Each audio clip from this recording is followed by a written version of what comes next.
15 h hier après-midi, au large de l'Irlande, le bateau de Greenpeace, l'Arctic Sunrise, croise la route du Pierre-Jacques Matigny, l'un des chalutiers de la Scapèche basé à Lorient.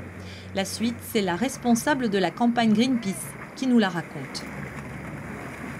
On a placé des nageurs dans l'eau devant le chalutier pour tenter de ralentir sa progression et l'empêcher de continuer à pêcher. Une nouvelle opération coup de poing pour dénoncer le chalutage en eau profonde, une pratique qui, selon l'organisation écologiste, épuise les ressources et détruit les écosystèmes.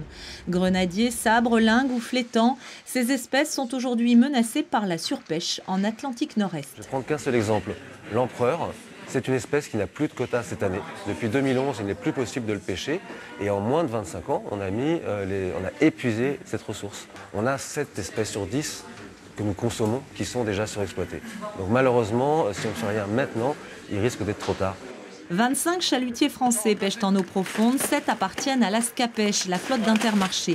La Scapèche qui, elle, défend ses pratiques de pêche et met en avant les efforts qu'elle fait pour protéger les ressources, en augmentant par exemple la taille des mailles de filet. Pour nous, l'objectif, c'est d'avoir des évaluations de stock qui soient les plus précises possibles, de façon à ce qu'on ait des mesures de gestion qui soient les plus justes possibles. Les plus justes, ça veut dire celles qui sont les plus protectrices, évidemment, des ressources, mais également qui permettent de continuer une activité.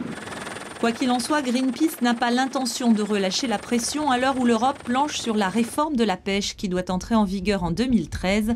Une réforme qui pourrait peser lourd sur tout un pan de l'économie bretonne.